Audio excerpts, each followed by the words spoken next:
أعوذ بالله من الشيطان الرجيم بسم الله الرحمن الرحيم الحمد لله رب العالمين والعاقبة للمتقين والصلاة والسلام على سيدنا ومولانا محمد النبي الأمين المكين الكريم الحنين الرؤوف الرحيم وعلى آله وأصحابه أجمعين أما بعد فقد قال الله تعالى عز وجل في القرآن الكريم بسم الله الرحمن الرحيم إن الدين عند الله الإسلام وما اختلف الذين أوتوا الكتاب إلا من بعد ما جاءهم العلم بغيا بينهم ومن يكفر بآيات الله فإن الله سريع الحساب পবিত্র কোরআনের অন্যত্র আল্লাহ রাব্বুল আলামিন ইরশাদ করেন وما تفرقوا إلا من بعد ما جاءهم العلم بغيا بينهم প্রথম যে আয়াত আমি আপনাদের সম্মুখে তিলাওয়াত করেছি ওটি সূরা আলে ইমরানের 19 নম্বর আয়াত। সূরা আলে ইমরান কোরআনে পাকের 3 নম্বর সূরা। আর যেটা এরপরে আয়াত তিলাওয়াত করেছি এটা সূরা শুরা আশ-শুরা, এটা 42 নম্বর চ্যাপ্টার এবং আয়াত হচ্ছে 14 নম্বর। কোরআনের অন্যত্র আল্লাহ রাব্বুল আলামিন ইরশাদ করেন, এটাও সূরা আলে ইমরানের আয়াত নম্বর 105, ولا تكونوا كالذين تفرقوا واختلفوا من بعد ما جاءهم البينات। এরপরে কোরআনের অন্য জায়গায় আল্লাহ রাব্বুল আলামিন ইরশাদ করেন, এটা সূরা রুম 30 নম্বর সূরা আয়াত নম্বর 32, মিনাল্লাযীনা ফাররাকু দীনাহুম ওয়া কানু শিয়াআন কুল্লু হিজবিন বিমা লাদাইহিম ফারিহুন। এরপরে সূরা জাসিয়া আয়াত সূরা নম্বর 45 আয়াত নম্বর 18 আল্লাহ রাব্বুল আলামিন বলেন, সুম্মা জাআলনাকা আলা শারিআতিন মিনাল আমর ফাত্তাবি'হা ওয়া লা তাত্তাবি' আহওয়া'আল্লাযীনা লা ইয়া'লামুন। সাদাকাল্লাহু মাওলানাল আযীম ওয়া সাদাকা রাসূলুহুন নবিয়্যুল হাবিবুল কারীম। আজকে আমরা আপনারা অনেকেই সম্যক অবগত আছেন হুজুর সৈয়দি শাইখুল ইসলাম প্রফেসর ডক্টর মোহাম্মদ তাহেরুল কাদরী গত 1 বছর ধরে অসংখ্য উলামায়ে কেরামের অনুরোধের ভিত্তিতে ওনার অনেক বেশি বিজি স্কেজুয়াল থেকে সময় বের করে উনি প্রত্যেক সপ্তাহের শনিবারে মিনহাজ টিভির মাধ্যমে একটা দর্স প্রদান করেন। দর্সটা প্রায় আগামী 42টা দর্স অলরেডি হয়ে গেছে এবং যখন মিনহাজ টিভির মাধ্যমে এটা সম্প্রচার হয় পুরো পৃথিবীর বুকে ছড়িয়ে পড়ে। প্রায় 90টার মতো দেশে মানুষ বিভিন্ন জায়গায় বসে, অনেক বড় বড় আলেম থেকে শুরু করে বড় থেকে ছোট সব লেভেলের মানুষ এই দার্স থেকে উপকৃত হচ্ছেন। আমরাও সময়ের দিক বিবেচনা করে মনে করেছি যে কেবলা শাইখুল ইসলামের এই বক্তব্যটা সংক্ষিপ্ত আকারে বাংলা ভাষায় আমরা সমস্ত বাংলা ভাষাভাষী মানুষের জন্য এটা তুলে ধরবো, যাতে সবাই আমরা উপকৃত হই। এবং বর্তমানে ফিতনার যুগে আমাদের উচিত যে এই বিষয়গুলো শুনে আমাদের অনেক কিছু শুদ্ধ করে নেওয়া এবং জানা। এই ধারাবাহিকতায় আমাদের আজকের যে বক্তব্য, আমাদের আজকের যে বিষয় সেটি হবে উম্মতে মুসলিমার মধ্যে বর্তমানে যে ইখতিলাফ সৃষ্টি হয়েছে, যে মত এবং পথ বিভিন্ন দলে উপদলে উম্মতে মুসলিমা বিভক্ত, এই বিভিন্ন দল এবং উপদল থেকে বিভিন্ন মত থেকে আকীদায়ে সহিহাকে জানার জন্য, শুদ্ধ আকীদাকে জানার জন্য আমাদের কোন পন্থা অবলম্বন করা উচিত, অর্থাৎ উম্মতের ইখতিলাফ, এই ইখতিলাফের কারণ এবং সেই কারণ থেকে সেই ইখতিলাফ থেকে বেঁচে থেকে শুদ্ধ আকীদার সাথে চলার ধরন, এই বিষয় নিয়ে ইনশাআল্লাহ আমরা আজকে আলোচনা করব। আমরা আমাদের আলোচনা এখান থেকে শুরু করছি যে যখন আকীদায়ে সহিহার ক্ষেত্রে ইখতিলাফ দেখা দেয়, যখন আকীদার ক্ষেত্রে ইখতিলাফ দেখা দেয়, মতপার্থক্য দেখা দেয়, তো সেই ইখতিলাফ থেকে বের হওয়ার উপায় কি হবে? একজন সাধারণ মানুষ শুদ্ধ আকীদা এবং অশুদ্ধ আকীদা, ভুল পথ এবং শুদ্ধ পথ, ভুল মত এবং শুদ্ধ মত, হক এবং বাতিল, শুদ্ধ এবং অশুদ্ধের মধ্যে ফারাক কিভাবে সৃষ্টি করবে, ফারাক সৃষ্টি করে সেই শুদ্ধটা নিজের মধ্যে কিভাবে আয়ত্ত করবে বা অ্যাপ্লাই করবে, বা শুদ্ধটা কিভাবে সে অনুসরণ করবে, অর্থাৎ শুদ্ধ এবং অশুদ্ধ, হক এবং বাতিলের মধ্যে সেই ফারাকটা কিভাবে করবে? এখানে কোরআন এবং হাদিসের মধ্যে মানহাজ অবশ্যই জিকির করা হয়েছে। কাজেই আমাদের আজকের এই ধারাবাহিক আলোচনায় আমরা একটা মানহাজ, একটা ফর্মুলা, একটা মেথোডোলজি, একটা প্রিন্সিপল আমরা এস্টাবলিশ করার চেষ্টা করব। আমরা এস্টাবলিশ করব ইনশাআল্লাহ, যেটার মাধ্যমে একটা সাধারণ মানুষ হক এবং বাতিল, শুদ্ধ আকীদা এবং অশুদ্ধ আকীদার মধ্যে ফারাক সৃষ্টি করতে পারে, বুঝতে পারে যে কার তাবির শুদ্ধ, কার তাবির অশুদ্ধ, কার ব্যাখ্যা শুদ্ধ, কার ব্যাখ্যা অশুদ্ধ, কার রাস্তা শুদ্ধ, কার রাস্তা অশুদ্ধ, কার বক্তব্য শুদ্ধ, কার বক্তব্য অশুদ্ধ। এমন একটা মেথোডোলজি, এমন একটা সিস্টেম, এমন একটা ফর্মুলা, এমন একটা প্রিন্সিপল, এমন একটা মূলনীতি আমাদের হাতে থাকা উচিত, এবং আমরা আমাদের ধারাবাহিক এই বক্তব্য এস্টাবলিশ করবো ইনশাআল্লাহ, যেটার মাধ্যমে আমরা সাধারণ মানুষ সত্য এবং মিথ্যা, হক এবং বাতিলের মধ্যে ফারাক সৃষ্টি করতে পারবো।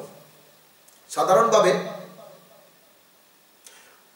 আপনি জিনিসটাকে এভাবে বুঝেন, প্রত্যেক জিনিস আমরা যারা দুধ বিক্রি করি, আমাদের মধ্যে অনেকে দুধ বিক্রি করে। এখন অনেকে আছেন খাঁটি দুধ বিক্রি করে, অনেকে আছে দুধের মধ্যে পানি মিক্স করে, কেউ সামান্য মিক্স করে, কেউ আদা মিক্স করে, আর কেউ খাঁটি দুধ বিক্রি করে। বর্তমানে সায়েন্সের মাধ্যমে একটা মিটার ডেভেলপ হয়েছে। ওই মিটারের মাধ্যমে ওই মিটার আপনি দুধের মধ্যে রাখলেই ওই মিটারে আপনাকে বলে দিতে পারবে যে এখানে পানির মিশ্রণ কতটুকু, কি পানি কি সামান্য পরিমাণ রয়েছে দুধের সাথে, নাকি পানি বেশি পরিমাণে রয়েছে, বেশি পরিমাণে থাকলে কতটুকু আছে, নাকি দুধ খাঁটি। যেভাবে পানির মিশ্রণ দুধের মধ্যে হয়, অনুরূপভাবে এই বর্তমান সময় আমাদের বর্তমানে আকীদার ক্ষেত্রেও সেরকম। কারো আকীদার মধ্যে কিছু মিলাওয়াট আছে, কারো আকীদার মধ্যে কিছু ভ্রান্ত মতবাদ ঢুকে গেছে, কারো আকীদার মধ্যে হাফ ভ্রান্ত মতবাদ ঢুকে গেছে, আবার কারো আকীদা একদম খাঁটি আকীদা দুধের মতো। যেরকম অনেক দুধ বিক্রেতা খাঁটি দুধ বিক্রি করে, অনুরূপভাবে অনেক স্কলার, অনেক উলামায়ে দ্বীন যাদের মজলিসে বসলে, যাদের সাথে বসলে আপনি শুদ্ধ আকীদা, কারণ দুধ বিক্রেতা যেমন খাঁটি দুধ বিক্রেতাও আছে, অনুরূপভাবে আকীদার ক্ষেত্রেও শুদ্ধ আকীদার প্রচারক, ধারক, বাহক এখনো পর্যন্ত আছে। কিন্তু আমরা তাদেরকে চিনব কিভাবে? মেথোডোলজি কি হবে, মূলনীতি কি হবে, ফর্মুলা কি হবে? আমরা সেই ফর্মুলার তালাশ করব ইনশাআল্লাহ। আমরা আমাদের এই বক্তব্যের ধারাবাহিকতায় যখন আপনি দেখেন একটা মানুষের মধ্যে যখন কনফিউশন সৃষ্টি হয় আকীদার ক্ষেত্রে, উনি কনফিউজড হয়ে যায় কোন দিকে যাবে, কোনটা সত্য, কোনটা অসত্য, কোনটা সত্য, কোনটা মিথ্যা, কোনটা শুদ্ধ, কোনটা অশুদ্ধ। বর্তমানে আমাদের সমাজের মধ্যে জিনিসটা অ্যাভেলেবল। আমাদের যুব সমাজ, কলেজ ইউনিভার্সিটিতে পড়ুয়া ছাত্ররা, আমরা অনেক কিছু শুনে, অনেক কিছুর কারণে আমাদের মধ্যে বিভিন্ন কনফিউশন দেখা দিচ্ছে। সেই কনফিউশন নিয়ে আমরা কোনো না কোনো আলেমের ধর্ণা দিই। এখন আমাদের কাছে, আমরা সাধারণ মানুষের কাছে এতটুকু শুউরও নাই, এতটুকু অ্যাওয়ারনেসও নাই যে আমরা যে আলেমের কাছে ধর্ণা দিচ্ছি সে আদৌ আলেম কিনা, বা আমি যে অসুস্থতা, যে ওষুধ নিয়ে যে ওই ডাক্তারের কাছে গেলাম, আলেম নামী ওই ডাক্তারের কাছে গেলাম, সে আদৌ কোনো এমবিবিএস ডাক্তার কিনা, নাকি সে মেডিসিনের দোকানে বসে শুধুমাত্র ওষুধ বিক্রি করছে আর ডাক্তারের নাম নিয়ে, ডাক্তারের শুধু নাম ব্যবহার করছে। ডাক্তার হলেও সে কেমন ডাক্তার? সে কি শুধুমাত্র এমবিবিএস ডাক্তার? এমবিবিএস ডাক্তার হলেও কোথায় লেখাপড়া করেছে? সরকারি বিশ্ববিদ্যালয়ে পড়েছে না বেসরকারি বিশ্ববিদ্যালয়ে পড়েছে? এরপরে স্পেশালাইজেশন আছে কিনা, এরপরে কনসালটেন্ট কিনা, এরপরে মানে এগুলোর ব্যাপারে আমাদের তো কোনো অ্যাওয়ারনেসও নেই।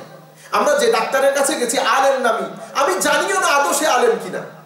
বর্তমান সময়ে তো ইল্লা মাশাআল্লাহ, বর্তমান সময়ে তো অবস্থা অত্যন্ত নাজুক।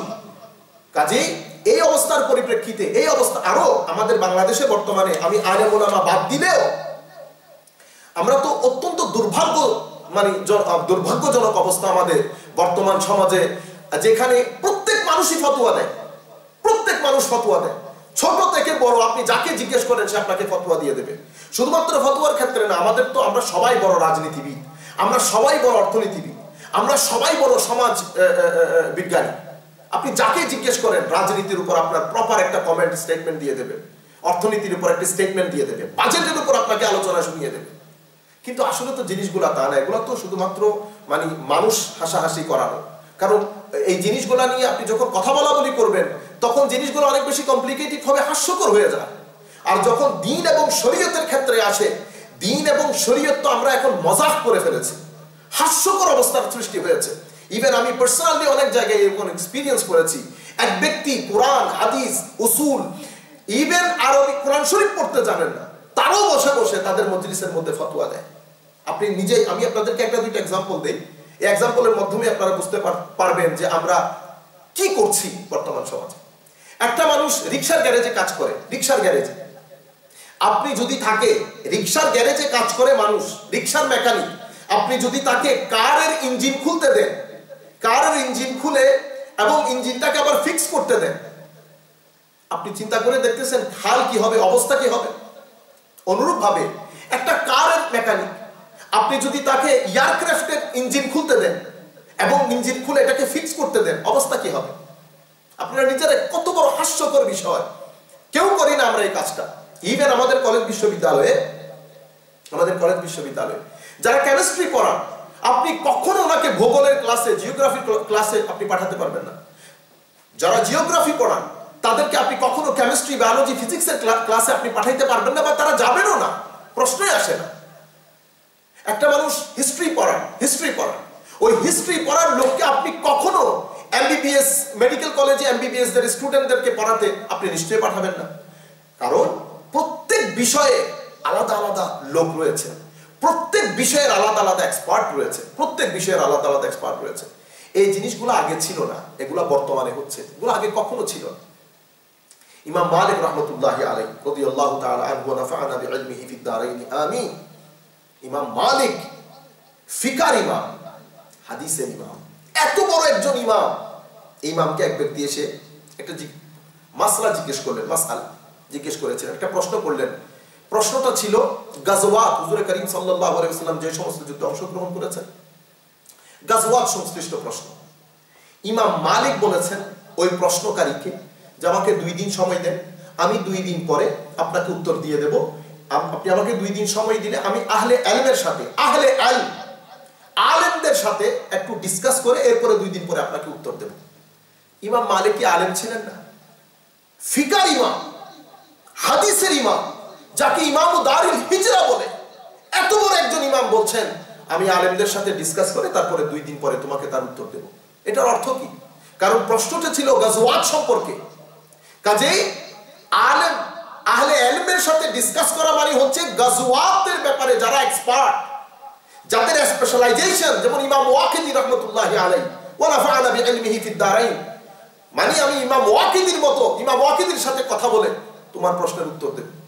কারণ প্রত্যেকটা বিষয়ে আলাদা আলাদা একজন ফিকার ইমাম, উনি ফিকার জন্য হুজ্জত, ফিকার ব্যাপার উনি যখন কোনো কমেন্ট করেন, কোনো অপিনিয়ন দেন, সেটার একটা ভ্যালু থাকে। উনি হাদিসের ক্ষেত্রে হুজ্জত নাও হতে পারেন, আবার হাদিসের যিনি হুজ্জত, হাদিসের জন্য যাকে রেফারেন্স মনে করা হয়, যার কথার হেভি ওয়েট থাকে হাদিসের ক্ষেত্রে, এটা তাফসীরের ক্ষেত্রে নাও থাকতে পারে। আবার যিনি তাফসীরের হুজ্জত, উনি ফিকহ এবং হাদিসের ক্ষেত্রে হুজ্জত নাও হতে পারে। আগের যুগে প্রত্যেক উলামায়ে কেরামের, প্রত্যেক আইম্মায়ে কেরামের, সেটা হাদিসের হোক, ফিকহর হোক, তাফসীরের হোক, প্রত্যেকের একটা নিজস্ব জওয়াবত ছিল, মূলনীতি ছিল, প্রিন্সিপাল ছিল, কওয়ায়েদ ছিল, উসুল ছিল। সেই উসুলের উপর ভিত্তি করে ওনারা চলতেন। প্রত্যেকেই নিজের লিমিটেশন সম্পর্কে ওয়াকিফাত ছিলেন, কতটুকু যেতে পারবেন, বাউন্ডারি সম্পর্কে, লিমিটেশন সম্পর্কে ওয়াকিফাত ছিলেন। সেই কারণে উম্মতকে হেদায়েত দিতে পেরেছেন, উম্মতকে হেদায়েত দান করতে পেরেছেন, দ্বীন ইসলামের একদম নির্ভেজাল খিদমত করতে পেরেছেন তারা। হুজুর করিম আসেন, আমরা আজকে বর্তমান সময়ের যে পরিস্থিতি, যে দল উপদল, আমরা সেটাকে বোঝানোর জন্য আপনাদেরকে একটা হাদিস শরীফ আপনাদের সম্মুখে তুলে ধরবো। এই হাদিস ইমাম তিরমিজি রিওয়ায়াত করেছেন। ইমাম তিরমিজির এই হাদিস রিওয়ায়াত, ইমাম তিরমিজি আবওয়াবুল ঈমান, হাদিসের নাম্বার হচ্ছে 2641, 2641। এরপরে একই হাদিস ইমাম হাকিম ওনার মুস্তাদরাকের মধ্যে রিওয়ায়াত করেছেন, বর্ণনা করেছেন, কোট করেছেন। হাদিসের নাম্বার হচ্ছে 444 এবং 445। এই হাদিস ইমাম আবু শাইবা মুসান্নাফ আবি শাইবার মধ্যে বর্ণনা করেছেন। হযরতে আব্দুল্লাহ ইবনে আমর ইবনে আল-আস রাদিয়াল্লাহু তাআলা আনহু হাদিসের বর্ণনাকারী। قال رسول الله صلى الله عليه وسلم লা ইয়াতিয়ান্না আলা উম্মতি মা আতা আলা বনি ইসরাঈল হাজওয়ান না'লি বিন না'ল আও কামা ক্বালা রাসূলুল্লাহ সাল্লাল্লাহু আলাইহি ওয়াসাল্লাম। এই হাদিস ইমাম তিরমিজি বর্ণনা করছেন, অর্থাৎ আমার উম্মতের উপর হাজওয়ান না'লি বিন না'ল, একটা জুতা আরেকটা জুতার সাথে যেরকম এক দুই জুতার মাপের মধ্যে কোনো ধরনের বড় ছোট থাকে না, একদম এক্সাক্ট সিমিলার হয়, একই হয়। তো হুজুর করিম সাল্লাল্লাহু আলাইহি ওয়াসাল্লাম বলছেন যে দুই জুতা যেমন একটা আরেকটার মধ্যে বড় ছোট হয় না, সিমিলার হয়, একই হয়, ঠিক এই ধরনের বনী ইসরাইলের মধ্যে যেই ধরনের পরিস্থিতি, সেটা আখলাকি ক্ষেত্রে হোক, আমালের ক্ষেত্রে হোক, আকায়েদের ক্ষেত্রে হোক, সামাজিক ক্ষেত্রে হোক, রাজনৈতিক ক্ষেত্রে হোক, বনী ইসরাইলের উপর যেই পরিস্থিতি অতিবাহিত হয়েছে, একই ধরনের সিমিলার একই পরিস্থিতি আমার উম্মতের উপর অতিবাহিত হবে। এটা হুজুর করিম সাল্লাল্লাহু আলাইহি ওয়াসাল্লাম বলছেন। আমি আবার বলছি আপনাদেরকে, হুজুর করিম সাল্লাল্লাহু আলাইহি ওয়াসাল্লাম বলেছেন হাজওয়ান না'লি বিন না'ল, দুইটা জুতা যেমন একটা আরেকটার, আপনার দুই পায়ের দুই জুতা যেমন একটা আরেকটার বড় ছোট হয় না, দুইটা এক্স্যাক্টলি সেম হয়। তো হুজুর করিম সাল্লাল্লাহু আলাইহি ওয়াসাল্লাম এক্সাম্পল দিয়ে বলছেন যে লা ইয়াতিয়ান্না আলা উম্মতি মা আতা আলা বনি ইসরাঈল হাজওয়ান না'লি বিন না'ল। বনি ইসরাঈলের উপর আখলাকি ক্ষেত্রে, আমালের ক্ষেত্রে, আকায়েদের ক্ষেত্রে, বিশ্বাসগত দিক, আখলাক, আকায়েদ, সামাজিক পরিস্থিতি, রাজনৈতিক পরিস্থিতি, যেই পরিস্থিতি বনি ইসরাঈলের উপর অতিবাহিত হয়েছে, সিমিলার কন্ডিশন আমার উম্মতের উপর অতিবাহিত হবে। এরপরে হুজুর করিম সাল্লাল্লাহু আলাইহি ওয়াসাল্লাম ফার্দার বলছেন একই হাদিসের মধ্যে, এটা আল্লাহর নবী এটা ইরশাদ করে এরপরে বলছেন ওয়া ইন্না বনি ইসরাঈল তাফাররাকাত আলা 72 মিল্লাহ তাফতারিকু উম্মতি আলা 73 মিল্লাহ কুল্লুহুম ফিন নার ইল্লা মিল্লাহ ওয়াহিদা ক্বালু ওয়া মান হিয়া ইয়া রাসূলুল্লাহ সাল্লাল্লাহু আলাইহি ওয়াসাল্লাম ক্বালা মা আনা আলাইয়া ওয়া আসহাবি। এরপরে হুজুর করিম সাল্লাল্লাহু আলাইহি ওয়াসাল্লাম বলছেন যে বনি ইসরাঈল 72 ফেরকায় বিভক্ত হয়েছেন, বনি ইসরাঈল 72 ফেরকায় বিভক্ত হয়েছেন, আমার উম্মত 73 ফেরকায় বিভক্ত হবে। বনি ইসরাঈল 72 ফেরকায় বিভক্ত হয়েছে, আমার উম্মত 73 ফেরকায় বিভক্ত হবে। কুল্লুহুম ফিন নার, এই 73 ফেরকার মধ্যে প্রত্যেক ফেরকাই জাহান্নামী। কুল্লুহুম ফিন নার ইল্লা মিল্লাহ ওয়াহিদা, ইল্লা কুল্লুহুম ফিন নার, প্রত্যেক ফেরকা জাহান্নামী কিন্তু একটা মিল্লাত ছাড়া। 73 এর মধ্যে 72টা ফেরকা জাহান্নামে যাবে, কিন্তু একটা বড় জামাত মিল্লাহ ওয়াহিদা, একটা জান্নাতি হবে। জিজ্ঞাসা করা হয়েছে ইয়া রাসূলুল্লাহ তারা কারা? হুজুর করিম সাল্লাল্লাহু আলাইহি ওয়াসাল্লাম বলেছেন মা আনা আলাইয়া ওয়া আসহাবি, যাদের জীবনের মধ্যে, যাদের আকীদার মধ্যে, আখলাকের মধ্যে, আমালের মধ্যে আমি এবং আমার সাহাবায়ে কেরামের ঝলক থাকবে, যাদের সাথে আমি এবং আমার সাহাবায়ে কেরামের নিসবত থাকবে, যারা আমি এবং আমার সাহাবায়ে কেরামের পথে মতে থাকবে, তারা ছাড়া বাকি সব ফেরকা জাহান্নামী। এখানে আপনাদেরকে আরেকটা বিষয় ক্লিয়ার করে দেই, এখানে যে কুল্লুহুম ফিন নার বলা হয়েছে, সবাই জাহান্নামী। সবাই জাহান্নামী বলতে যে কাফের মুশরিকদের মতো সবাই আবদি চিরস্থায়ী জাহান্নামী না, চিরস্থায়ী জাহান্নামী না, এটা আপনারা নোট করে নেন। কারণ হুজুর করিম সাল্লাল্লাহু আলাইহি ওয়াসাল্লাম হাদিসে পাকের মধ্যে বলেছে মান ক্বালা লা ইলাহা ইল্লাল্লাহ দাখালাল জান্নাহ, যে ব্যক্তি শুদ্ধ ইখলাসের সাথে, একনিষ্ঠতার সাথে লা ইলাহা ইল্লাল্লাহ বলেছে, সে জান্নাতে প্রবেশ করবে, জান্নাতে যাবে। হ্যাঁ, তার গুনার জন্য সমস্ত সাজা ভোগ করার পরে, জাহান্নামের সাজা ভোগ করার পরে এন্ড অফ দ্য ডে সে জান্নাতে আসবে, বশর্তে ঈমান। কারণ হুজুর করিম সাল্লাল্লাহু আলাইহি ওয়াসাল্লাম বলতে বলেছেন তাফতারিকু উম্মতি, আমার উম্মত বলেছেন, আমার উম্মত বলেছেন। আবার এই হাদিস মান ক্বালা লা ইলাহা ইল্লাল্লাহ দাখালাল জান্নাহ, এটা মা'নান মুতাওয়াতির, মা'নান। তো যারা লা ইলাহা ইল্লাল্লাহ ইখলাসের সাথে লা ইলাহা ইল্লাল্লাহ বলেছে তারা জান্নাতে যাবে। সুতরাং কুল্লুহুম ফিন নার বলতে বোঝানো হয়েছে তারা জাহান্নামে যাবে, তাদের কৃতকর্মের জন্য সাজা ভোগ করার পরে তারা আবার জান্নাতে আসবে। যাই হোক, এই যে তারা জাহান্নামে যাচ্ছে, এই যে ফেরকা 73টা ফেরকা আল্লাহর নবী বলছেন, 73টা ফেরকা উইদিন আমাদের কমিউনিটিতে, এখানে কোন ফেরকা কেউই আল্লাহকে অস্বীকার করবে না, রসুলকে অস্বীকার করবে না, এখানে কোরআনের অস্বীকার থাকবে না, বাইতুল্লাহ শরীফকে কেউ অস্বীকার করবে না। মানে ইসলামের বেসিক্স ফান্ডামেন্টালস প্রিন্সিপলস এর মধ্যে কারো কোনো অস্বীকার থাকবে না। কারণ কেউ যদি আল্লাহকে অস্বীকার করে তো এটা তো সবার কাছে এভিডেন্ট হয়ে যাবে যে সে তো ঈমান থেকে খারিজ হয়ে যাবে, ফিরকার তো প্রশ্নই আসে না, সে তো এখান থেকে খারিজ হয়ে গেছে। কে নবী করিম সাল্লাল্লাহু আলাইহি ওয়াসাল্লামকে অস্বীকার করলো, আল্লাহর নবীর নবুয়ত মানলো না, আল্লাহর নবীর রিসালাত মানলো না, কেউ কোরআনের হাক্কানিয়ত মানলো না, সে তো সাথে সাথে দায়রা থেকে খারিজ হয়ে যাচ্ছে, বের হয়ে যাচ্ছে। কাজেই মানে বেসিক প্রিন্সিপলস গুলা, বেসিক আকীদার ক্ষেত্রে এখানে আল্লাহর অস্বীকার থাকবে না, রাসূল পাক সাল্লাল্লাহু আলাইহি ওয়াসাল্লামের অস্বীকারও থাকবে না। অর্থাৎ মূল বিষয়গুলোর মধ্যে প্রবলেমসটা থাকবে না। প্রবলেমস কোথায় হবে? প্রবলেম হবে যখন ইন্টারপ্রেট করবে, ইন্টারপ্রিটেশন করবে, ব্যাখ্যা করবে, নিজের রায় বোঝাতে গিয়ে যখন ব্যাখ্যা বিশ্লেষণের দিকে আসবে, ওই ব্যাখ্যা বিশ্লেষণ থেকে খারাপির জন্ম নেই, ওই ব্যাখ্যা বিশ্লেষণ থেকেই নিজের মন গড়া মতবাদ, নিজের মন গড়া ব্যাখ্যা বিশ্লেষণ থেকে খারাপির জন্ম নেই, ওইটা থেকে বিভিন্ন নজরিয়াত, বিভিন্ন কনসেপ্টের জন্ম নেই। এন্ড অফ দ্য ডে ওখান থেকে ফিরকার উদ্ভব হয়। আমরা এই যে আপনাদেরকে যে হাদিস শরীফটা শোনালাম, এটাকে আরেকটু ফার্দার এক্সপ্লেইন করার জন্য আমরা বুখারী এবং মুসলিম শরীফ থেকে একটা হাদিস আপনাদেরকে কোট করব এখানে। এই হাদিস মুত্তাফাক আলাইহি হাদিস।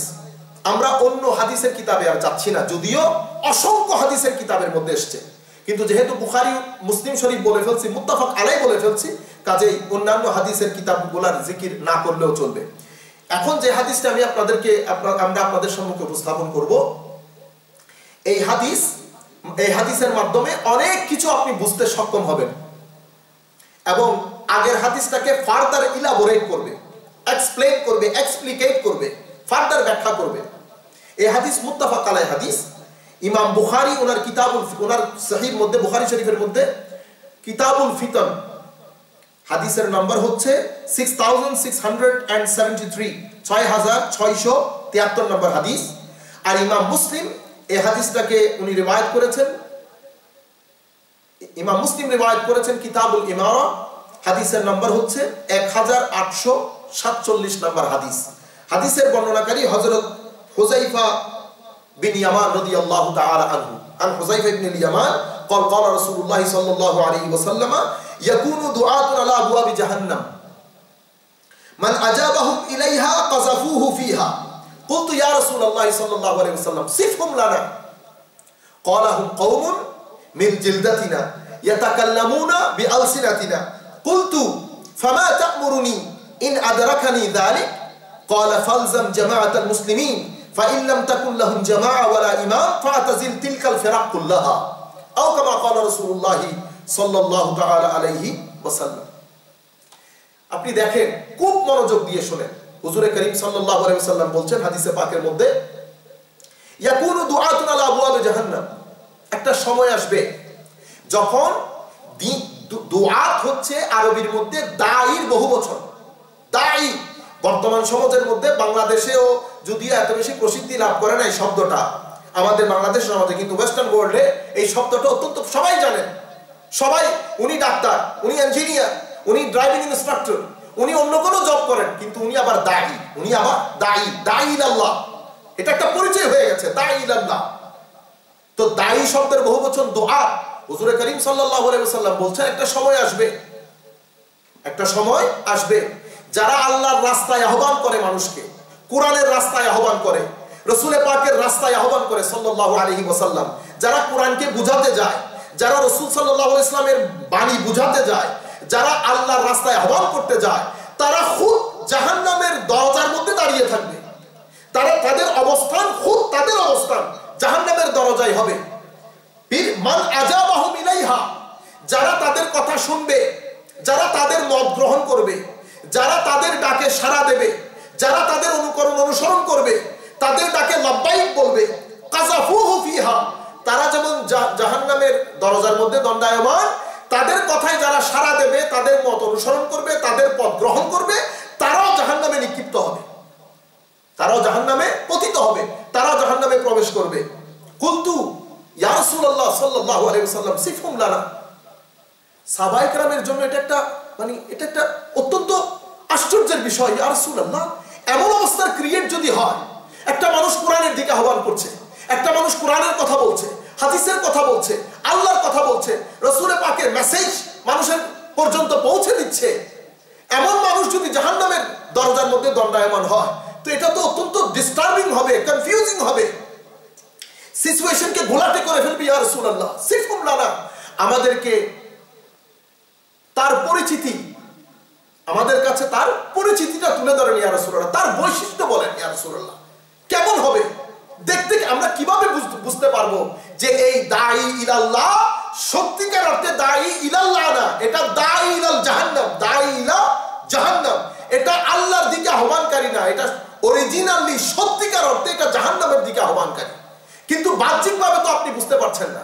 হুজুরে কারীম সাল্লাল্লাহু আলাইহি ওয়াসাল্লাম বলছেন, যখন জিজ্ঞেস করা হলো যে হযরত হুযায়ফা ইবনে ইয়ামান বলছেন, আমি আল্লাহর নবীর কাছে আরজ করলাম, ইয়া রাসূলুল্লাহ আমাদেরকে তার বৈশিষ্ট্য বর্ণনা করেন, একটু তার পরিচয়টা তুলে ধরেন ইয়া রাসূলুল্লাহ। ক্বালা হুম কওমুন মিন জিলদাতিনা ইয়াতাকাল্লামুনা বিআলসিনাতিনা।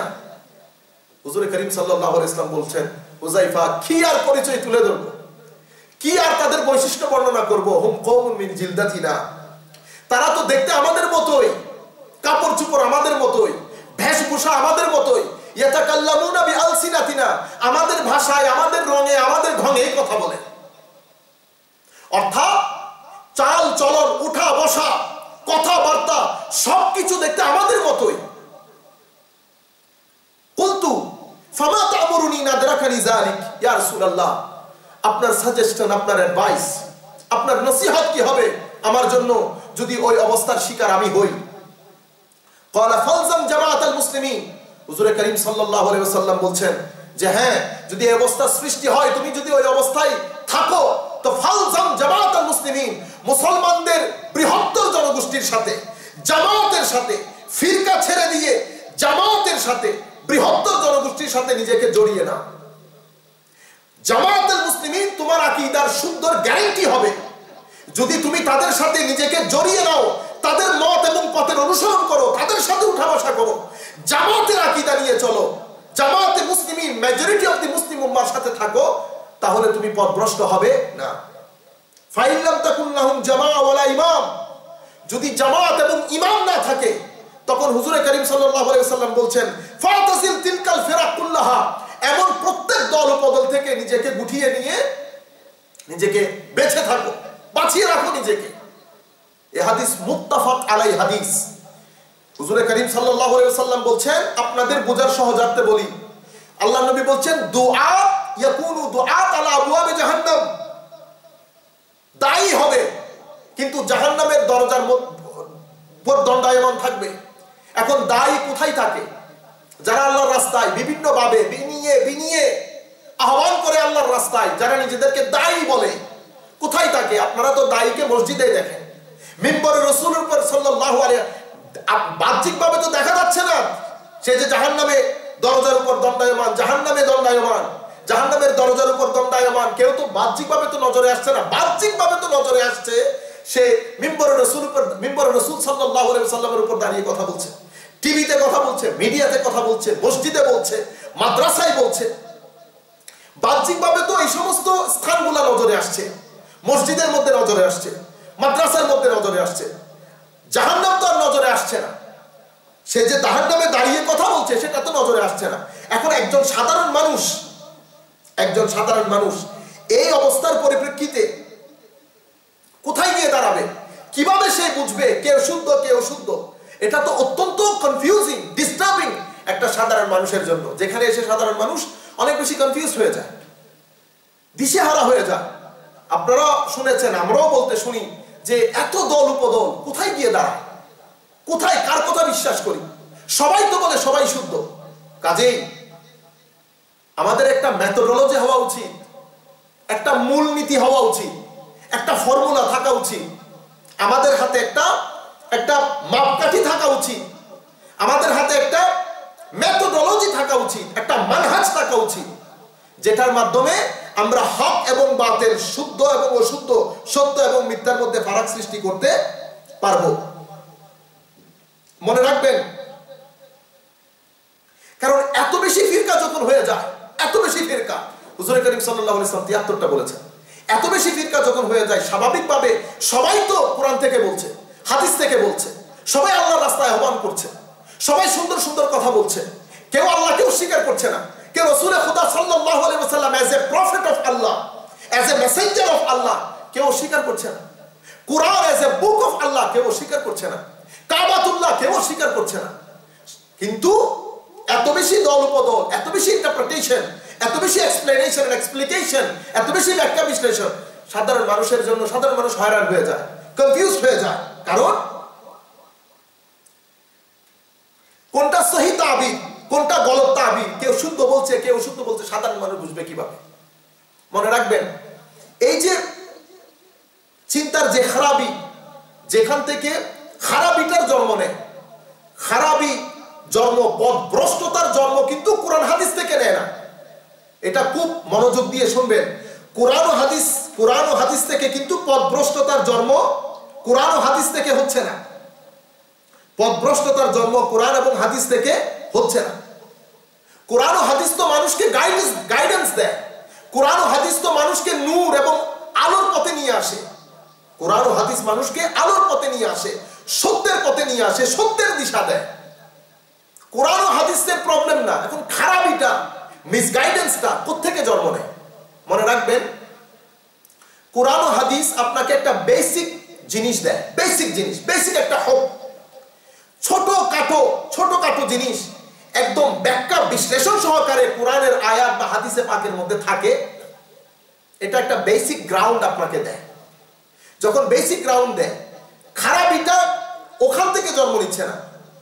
যখন আপনি ইন্টারপ্রেট করেন, যখন আপনি ব্যাখ্যা করা শুরু করেন, যখন আপনি তাশরীহ করেন, ইন্তেবাক করেন, ইতলাক করেন, ইন্টারপ্রেট করেন, ইস্তেমবাত করেন, কোরআন ও হাদিস গাইডেন্স দিচ্ছে, কিন্তু খারাপিটার সৃষ্টি হয়, খারাপিটা জন্ম নিচ্ছে, আপনার ভুল বাতুলতার জন্ম নিচ্ছে যখন আপনি ইস্তেমবাত করছেন, আপনি ডিরাইভ করছেন ওই আয়াত বা হাদিসে পাক থেকে কোনো কিছু যখন ডিরাইভ করছেন, ওটাকে কোনো কিছুর উপর যখন ইতলাক করছেন, ইন্তেবাক করছেন, আপনি যখন ইন্টারপ্রেট করছেন, আপনি যখন তাবির করছেন, আপনি যখন তাশরীহ করছেন, আপনি যখন তাওদীহ করছেন, আপনি যখন ব্যাখ্যা করছেন, আপনি যখন সেটাকে বোঝাচ্ছেন, এই যে আপনার বোঝানোর ধরন, আপনার ব্যাখ্যার ধরন, বিশ্লেষণের ধরন, ইন্টারপ্রিটেশনের ধরন, ইতলাকের ধরন, ইন্তেবাকাতের ধরন, ওই ধরন থেকে এই খারাপিটার জন্ম নেয়। ওইটার মাধ্যমে একটা নজরিয়ার সৃষ্টি হয়, একটা কনসেপ্ট বনে। আস্তে আস্তে আস্তে আমরা ধারাবাহিকভাবে আস্তে আস্তে করে আপনাকে সবকিছুই বলবো, জন্ম নেয়। এরপরে এক সময় সেটা ফিরকা হয়ে যায়, এরপরে এক সময় সেটা ফিরকা হয়ে যায়। কেন? মনে রাখবেন, কোরআনে পাকের মধ্যে দুই ধরনের আয়াত রয়েছে। কোরআনে পাকের মধ্যে ইটসেলফ দুই ধরনের আয়াত রয়েছে। এক ধরনের আয়াতকে মুহকাম বলে, এক ধরনের আয়াত, অন্য ধরনের আয়াতকে মুতাশাবিহ বলে। মুহকাম, মুতাশাবিহ, কোরআনে পাকের মধ্যে দুই ধরনের আয়াত। কোরআনের আকীদার ক্ষেত্রে এবং ইসলামের যে বেসিক্স, ফান্ডামেন্টালস, ইসলামের যে বেসিক্স এবং ফান্ডামেন্টালস, সব কিছুর ভিত্তি কোরআনের মুহকাম আয়াতের উপর, কোরআনের মুহকাম আয়াতের উপর। আমরা সেই আয়াতটাই আপনাদেরকে পড়ে শোনাই। আল্লাহ রাব্বুল আলামিন কোরআনে পাকের মধ্যে বলছে, ওয়াল্লাযী আনজালা আলাইকাল কিতাব, ওয়াল্লাযী, এটা সূরা আলে ইমরানের আয়াত। এই আয়াতটার মাধ্যমে, এই আয়াতটা বড় ইম্পর্টেন্ট, অনেক কিছু আপনাদের কাছে ক্লিয়ার হয়ে যাবে, অনেক কিছুই আপনাদের কাছে ক্লিয়ার হয়ে যাবে। আল্লাহ রাব্বুল আলামিন বলছেন, ওয়াল্লাযী আনজালা আলাইকাল কিতাব মিনহু আয়াতুম মুহকামাত হুন্না উম্মুল কিতাব ওয়া উখারু মুতাশাবিহাত। মনোযোগ দিয়ে শুনেন, আল্লাহ রাব্বুল আলামিন কোরআনে পাকের মধ্যে বলছে যে ওয়াল্লাযী আনজালা আলাইকাল কিতাব, তিনি সেই মহান সত্তা, আনজালা আলাইকাল কিতাব, যিনি আপনার উপর কিতাব নাজিল করেছেন। মানে কোরআনের কথা বলা হচ্ছে। তো কোরআন কি নিয়ে আসছে? হুকুম, আহকাম, সবকিছু নিয়ে কোরআনের আগমন। কোরআন পর্যন্ত কোনো ইখতিলাফ নাই, সবাই মানছে কোরআন আল্লাহর কিতাব, এটা পর্যন্ত কারো কোনো ইখতিলাফ নাই। এরপরে কোরআন বলছে কি? মিনহু আয়াতুম মুহকামাত, মিনহু আয়াতুম মুহকামাত হুন্না উম্মুল কিতাব ওয়া উখারু মুতাশাবিহাত। আমি তার আগে আপনাদেরকে আরেকটা জিনিস ক্লিয়ার করে দিই। আমি আপনাদেরকে বলেছি কোরআনে পাকের মধ্যে দুই ধরনের আয়াত, মুহকাম এবং মুতাশাবিহাত। এই আয়াতের আলোকে আল্লাহ খুদ বলছেন যে কিছু আয়াত মুহকাম, যেগুলো উম্মুল কিতাব, ইসলামী শরীয়তের সমস্ত বেসিক্স এবং ফান্ডামেন্টালস এই মুহকাম আয়াতের উপর নির্ভরশীল। এই মুহকামের উপরে দারমদার। মুহকাম হচ্ছে ওই শব্দ, যে শব্দ তার অর্থের ক্ষেত্রে, তার মিনিংস এর ক্ষেত্রে 100% ক্লিয়ার, কোনো ধরনের অ্যাম্বিগুইটি নাই, কোনো ধরনের সন্দেহ নাই, কোনো পসিবিলিটিস নাই, কোনো প্রবাবিলিটিস নাই, কোনো অ্যাম্বিগুইটি নাই, সেলফ এভিডেন্ট, 100% ক্লিয়ার, কোনো ধরনের ব্যাখ্যা বিশ্লেষণের অবতারণা রাখে না। আবার বলছি, মুহকাম বলা হয় ওই সমস্ত শব্দ যেগুলা জাহেরান এবং বাতেনান, প্রকাশ্যে অপ্রকাশ্যে, বাহ্যিকভাবে আভ্যন্তরীণভাবে, এক্সটার্নালি ইন্টারনালি কোনো ধরনের অ্যাম্বিগুইটি ছাড়া, কোনো ধরনের সন্দেহাতীত, একদম পরিষ্কার, সূর্যের নিয়ে এভিডেন্ট, ক্লিয়ার, কোনো ধরনের ব্যাখ্যা বিশ্লেষণের অবতারণা রাখে না, কোনো ধরনের সন্দেহের অবতারণা রাখে না, বুঝতে কোনো ধরনের অসুবিধা হয় না, বুঝতে কোনো ধরনের সন্দেহের শিকার হতে হয় না। ওই সমস্ত শব্দকে মুহকাম, ওই সমস্ত আয়াতকে আয়াতে মুহকামাত বলে। এটা হচ্ছে মুহকাম। আরেকটা হচ্ছে যে কোরআনে পাকের অন্য আয়াতগুলো হচ্ছে মুতাশাবিহ, মুতাশাবিহাত, যেটাকে আমরা বহুবচনের মধ্যে বলি, অর্থাৎ এমন শব্দ যেটা দুই বা ততোধিক অর্থের অবতারণার সম্ভাবনা রাখে। আয়াতের মধ্যে জাহেরান এবং বাতেনান, আয়াতের অর্থ ক্লিয়ার থাকে না, আয়াতের অর্থ লফজ এবং শাব্দিকভাবে ক্লিয়ার, কিন্তু অর্থের দিক থেকে ক্লিয়ার না। অর্থের দিক থেকে অনেক স্পেস থাকে, অনেক গ্যাপ থাকে, প্রবাবিলিটিস থাকে, পসিবিলিটিস থাকে, অনেক ধরনের অর্থের সম্ভাবনা থাকে, অনেক ধরনের অর্থের সম্ভাবনা থাকে। মুহকামের মতো না, আয়াতে মুহকামাতের মতো না। মুহকামাত যেমন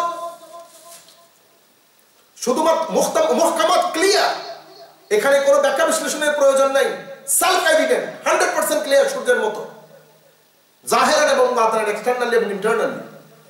মুতাশাবিহাত সে ধরনের হয় না, এখানে অ্যাম্বিগুইটি থাকে, এখানে অনেক অর্থের অবতারণা, অনেক অর্থের সম্ভাবনা থাকে, পসিবিলিটিস থাকে, প্রবাবিলিটিস থাকে, অনেক রুম থাকে, স্পেস থাকে, অনেক ধরনের অনেক অর্থের সম্ভাবনা থাকে, অনেক অর্থের সম্ভাবনা থাকে। এই হচ্ছে দুই ধরনের আয়াত। তো আল্লাহ কোরআনে পাকের মধ্যে বলছেন, হুয়াল্লাযী আনজালা আলাইকাল কিতাব মিনহু আয়াতুম মুহকামাত হুন্না উম্মুল কিতাব ওয়া উখারু মুতাশাবিহাত। কোরআনে পাকের মধ্যে আল্লাহ রাব্বুল আলামিন কোরআনটা নাযিল করেছেন, কোরআনের কিছু আয়াত মুহকামাত যেগুলো উম্মুল কিতাব, বেসিক্স, ফান্ডামেন্টালস, সমস্ত হুকুম আহকামের দারমাদার, ইসলামের বেসিক প্রিন্সিপলস এর মানে নির্ভরতা হচ্ছে মুহকামাতের উপর। ওয়া উখারু মুতাশাবিহাত, আর আরগুলো হচ্ছে মুতাশাবিহাত। তাইলে কোরআন আল্লাহর কিতাব হিসেবে কোনো ধরনের প্রবলেম হচ্ছে না, কোনো সন্দেহ নাই। কিন্তু পরবর্তীতে কোরআন কি বলছে, ফাআম্মাল্লাযীনা ফী কুলুবিহিম যায়গ ফায়াত্তাবিউনা মা তাশাবাহা মিনহু ইবতিগাআল ফিতনা ওয়া ইবতিগাআ তা'উইলিহি। এখন এই যে ফিরকা কোত্থেকে জন্ম নিচ্ছে, এখন দেখেন, আমরা আগে কি বলেছিলাম, কোরআন এবং হাদিস কখনো মিসগাইডেন্স প্রোভাইড করে না। কোরআন হাদিস এসেছে আপনাকে গাইড করার জন্য, আলো দেওয়ার জন্য। তো মিসগাইডেন্সটা সৃষ্টি কোত্থেকে হয়? মিসগাইডেন্সের সৃষ্টি আপনার সেলফ স্টাইল ইন্টারপ্রিটেশন থেকে হয়, আপনার সেলফ স্টাইল তাবিরাত থেকে হয়, যে তাবিরাতের সাথে নফস জড়িত থাকে, যে তাবিরাত, যে তাবিলাত, যে তাফসিরাত, যে তাবিরাত এবং যে ব্যাখ্যা বিশ্লেষণের সাথে নফস জড়িত থাকে, নফসের বক্রতা জড়িত থাকে, আমিত্ব জড়িত থাকে, নিজকে বড় করে উপস্থাপন করা মানে আমি জড়িত থাকে, নফস জড়িত থাকে, ওই ইন্টারপ্রিটেশন থেকে খারাপির জন্ম নেয়। আমরা আগে বলেছিলাম, আবার আপনার রিমাইন্ডের জন্য বললাম। তো কোরআনের এই আয়াতের মধ্যে আল্লাহ বলছেন, ফাআম্মাল্লাযীনা ফী কুলুবিহিম যায়গ, যাদের অন্তরের মধ্যে বক্রতা রয়েছে, বক্রতা, খারাপি, যাদের অন্তরের মধ্যে সাফাই নসিব হয় না, অন্তরের মধ্যে সাফাই নসিব হয় না,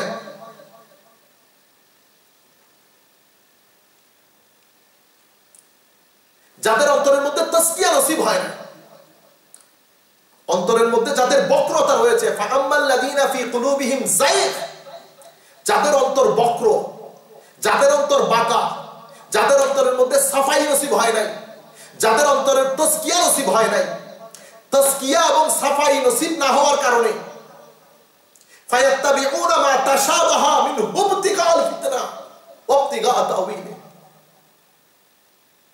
অন্তরের সাফাই, অন্তরের পরিশুদ্ধিতা, অন্তরের তাসকিয়া, তাসফিয়া এগুলা না থাকার কারণে সে কি করে? ফায়াত্তাবিউনা মা তাশা, সে মুহকাম ছেড়ে দিয়ে সে আয়াতে মুতাশাবিহাতের পেছনে পেছনে দৌড়ায়, আয়াতে মুতাশাবিহাতের পেছনে পেছনে দৌড়ায়। কি উদ্দেশ্যে? এগুলাকে তাওয়িল করার জন্য, ইন্টারপ্রেট করার জন্য। এগুলা আমি নিজের কথা বলছি না, আপনি কোরআনে পাকের সূরা আল ইমরানের আয়াত 7 নম্বর থেকে আমি আপনাদেরকে বলছি যে আয়াতের তাওয়িল করার জন্য ওই আয়াতে মুহকামাতের মধ্যে আসে না, যে আয়াতগুলো সেলফ এভিডেন্ট সেগুলো না, যে আয়াতগুলো দুই বা ততোধিক অর্থের সম্ভাবনা রাখে, ইহতিমাল রাখে, পসিবিলিটিস রাখে, প্রবাবিলিটিস রাখে, আয়াত বাহ্যিকভাবে আয়াতের অর্থ ক্লিয়ার না, সেগুলোর পেছনে পেছনে দৌড়ায়, এগুলাকে ইন্টারপ্রেট করে, তাবির করে, নিজের চয়েস অনুযায়ী, নিজের খাহিসাতে নফসানি অনুযায়ী সেটার ব্যাখ্যা বিশ্লেষণ করে। উদ্দেশ্য কি থাকে? আল্লাহ রাব্বুল আলামিন বলছেন ইবতিগাআ মিনহু ইবতিগাআল ফিতনা, উদ্দেশ্য তাকে ফিতনা ক্রিয়েট করা, ফিতনার অবতারণা করা, ইবতিগাআ তাওয়ীল, তাওয়ীলটা করে, তার উদ্দেশ্য তাওয়ীল করা এবং ফিতনার সৃষ্টি করা।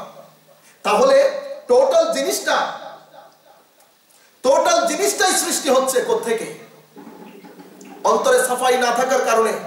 ফাআম্মাল্লাযীনা ফী কুলূবিহিম যায়গ, অন্তর বক্র, অন্তরের মধ্যে সাফাই নসিব হয় না, অন্তরের মধ্যে তাসকিয়া তাসফিয়া নসিব হয় না।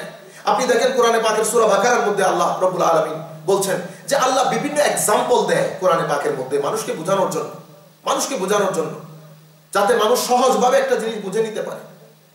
আল্লাহ কোরআনে পাকের মধ্যে বলেছেন ইন্নাল্লাহা লা ইস্তাহয়ি আন ইয়াদরিবা মাসালান মা বাউদাতান ফামা ফাওকাহা ফাআম্মাল্লাযীনা আমানু ফায়া'লামুনা আন্নাহুল হাক্কু মির রাব্বিহিম ওয়া আম্মাল্লাযীনা কাফারু ফায়াকুলুনা মাযা আরাদাল্লাহু বিহাযা মাসালান ইউযিল্লু বিহি কাসীরান ওয়া ইয়াহদি বিহি কাসীরা ওয়া মা ইউযিল্লু বিহি ইল্লাল ফাসিকিন। কোরআনে পাকের মধ্যে কোরআনে পাক খুদ সবাইকে হিদায়াত দিচ্ছে, সবাইকে গাইডেন্স দিচ্ছে, কিন্তু আল্লাহ যখন एग्जांपल দেন মানুষকে বোঝানোর জন্য, অনেকেই যাদের অন্তরের মধ্যে বক্রতা রয়েছে, সাফাই তাসকিয়া নসিব হয় না, তারা কি করে? তারা কি বলে?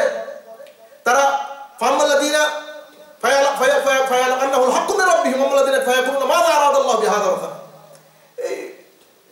এই মিসালগুলো দিয়ে দাও, মিসালগুলোর অবতারণার কোনো প্রয়োজনও বাকি। কিন্তু আমি যেই দিকে আপনাদেরকে আপনাদের অ্যাটেনশন ড্র করতে চাচ্ছি, কোরআন কি বলছে? ইউযিল্লু বিহি কাসীরান ওয়া ইয়াহদি বিহি কাসীরা।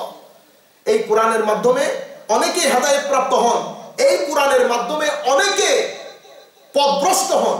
আমি অ্যাটেনশন এই জায়গায় ড্র করতে চাচ্ছি।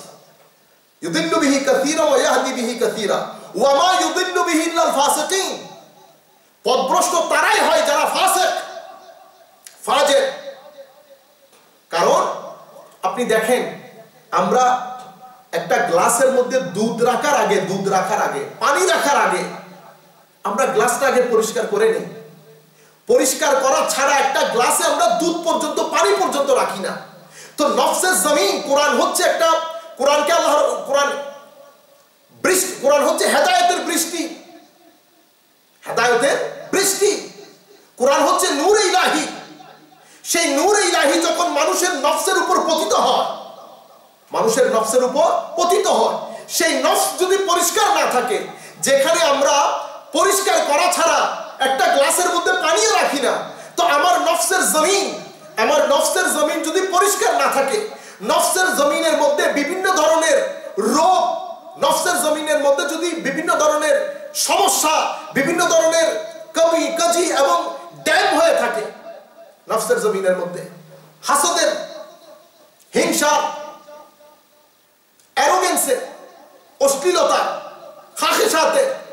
সমস্ত রোগ যেগুলো আভ্যন্তরীণ অসুস্থতা, আভ্যন্তরীণ রোগ, এই রোগগুলা যখন নফসের জমিনকে পুরা নাপাক করে ফেলে, নফসের জমিনকে নাপাক করে ফেলে, এবং নাপাক জমিনের মধ্যে যেখানে আমরা না দুই একটা গ্লাসের মধ্যে পানি রাখি না, এরকম নাপাক জমিনের মধ্যে কোরআনের নূর এবং ওই নূরের বারিশ, ওই নূরের পানি আল্লাহ রাব্বুল আলামিন সেই নফসের মধ্যে রাখেন? কখনো না।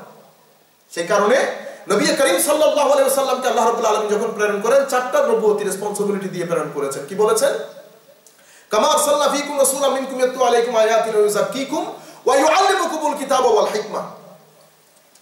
আল্লাহ রাব্বুল আলামিন নবী করিম সাল্লাল্লাহু আলাইহি ওয়াসাল্লামকে বলেছেন যে নবুয়তি যে দায়িত্ব দিয়ে পাঠিয়েছেন, তার মধ্যে প্রথম নবুয়তি দায়িত্ব হচ্ছে আয়াত পড়ে শোনানো, ওয়া ইউযাক্কিকুম, এরপরে নফসের সাফাই তাসকিয়ার মাধ্যমে, তালিম তাসকিয়ার মাধ্যমে নফসকে পরিষ্কার করে দেওয়া, সাহাবায়ে কেরামের নফসের জমিন উর্বর করে দেওয়া, সাহাবায়ে কেরামের নফসের জমিন থেকে সমস্ত আগাছা পরিষ্কার করে তাদের অন্তরে, তাদের নফসের মধ্যে তাসকিয়া দান করা, যাতে হেদায়েতের নূর, হেদায়েতের বারিশ, হেদায়েতের বৃষ্টির পানি যখন ওই নফসের উপর পতিত হবে, যাতে ওই নফসের বাগান ফুলে ফলে সুশোভিত হয়ে যায়।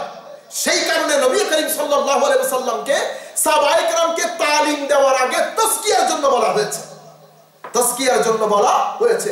যদি নফসের জমিনের মধ্যে তাসকিয়া না থাকে, যদি তালিম না থাকে, যদি তাসকিয়া এবং তাসফিয়া, সাফাইয়ে কলব, কলবের পরিশুদ্ধতা যদি নসিব না হয়, তো কলবের যে জমিন, সেই জমিনের সাথে হেদায়েতের যেই নূর একটা আরেকটার সাথে যায় না।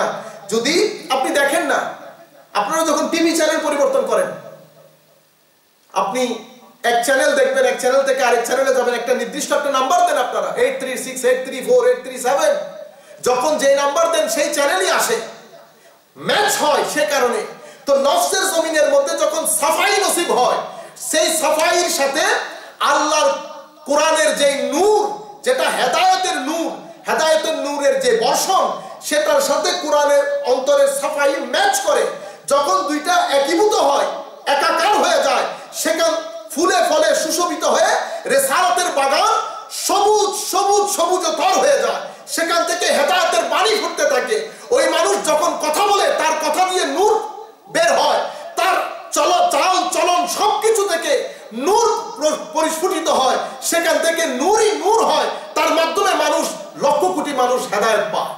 এই কারণে আল্লাহ রাব্বুল আলামিন বলছেন, আফামান শারাহাল্লাহু সাদরাহু লিল ইসলামি ফাহুয়া আলা নূরিন মির রাব্বি, আফামান শারাহাল্লাহু সাদরাহু লিল ইসলামি ফাহুয়া আলা নূরিন মির রাব্বি,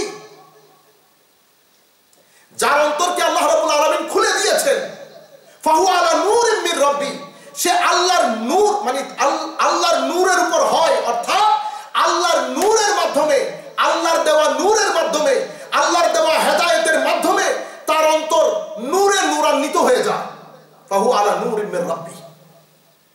কাজেই এই যে ফিরকা, বিভিন্ন দলে উপদলে বিভক্ত হওয়ার মৌলিক কারণ হচ্ছে ওই সমস্ত বক্র নফস, ওই সমস্ত আলেম, ওই সমস্ত ব্যক্তি, ওই সমস্ত সেলফ সরামে দাবিদার স্কলার, যারা নফসকে সাফাই দেয় নাই, তাসকিয়া দেয় নাই, জুহুদ করে নাই, ওয়ারা নাই, খৌফ নাই, খাশিয়ত নাই, ইবাদত এবং রিয়াজাতের মাধ্যমে, জুহুদের মাধ্যমে, ওয়ারার মাধ্যমে, তাকওয়ার মাধ্যমে, খৌফের মাধ্যমে, খাশিয়তের মাধ্যমে, তাওয়াক্কুলের মাধ্যমে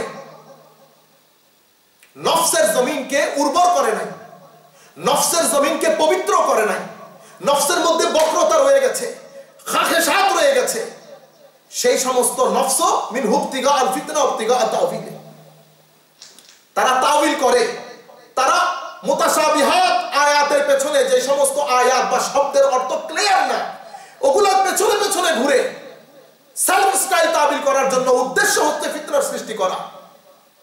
আর কোরআন বলছে,